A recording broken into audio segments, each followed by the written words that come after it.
Isabelle Adjani paraîtra devant le tribunal correctionnel de Paris le jeudi 19 octobre 2023. D'après une source judiciaire, reprise par l'AFP, l'actrice sera jugée pour fraude fiscale et blanchiment.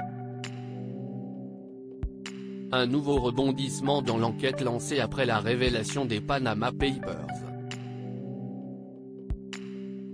Isabelle Adjani a marqué l'histoire du cinéma français.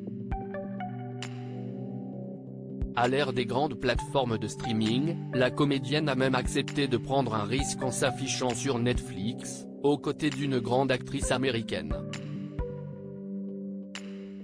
Toutefois, depuis quelques années, elle est aussi inquiétée par la justice.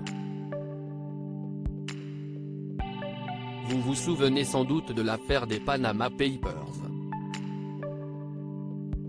Cette fuite d'informations sur des milliers de sociétés offshore avait éclaboussé des hommes politiques, des milliardaires, des sportifs de haut niveau et des célébrités. Parmi elles, se trouvait le nom d'Isabelle Adjani. Elle était citée comme détentrice d'une société aux îles Vierges britanniques. Depuis, la voilà visée par une enquête pour blanchiment de fraude fiscale. Les investigations n'ont pas permis d'identifier des flux financiers liés à cette société offshore. En revanche, elles ont bien révélé des faits de fraude et de blanchiment d'argent, comme l'explique la source judiciaire, relayée par l'AFP. Isabelle Adjani est au cœur d'une enquête depuis des années. La mère de Gabrielle Kennedy-Lewis est soupçonnée d'avoir fraudé l'administration fiscale en 2013, en 2016 et en 2017. Cette même source judiciaire estime qu'elle aurait dissimulé une donation de 2 millions d'euros émanant de Diagna Ndiaye, un homme d'affaires sénégalais, DLR, sous couvert d'un prêt, lui ayant permis d'éluder 1,2 million d'euros de droits de mutation.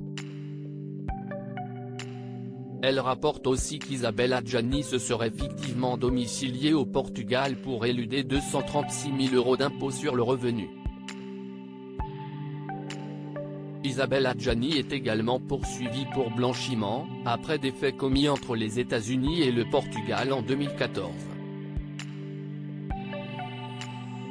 Elle aurait fait transiter par un compte bancaire américain non déclaré à l'administration fiscale la somme de 119 000 euros provenant d'une société offshore aux bénéficiaires effectifs inconnus et destinée à un investissement au Portugal, rapporte la même source. À suivre.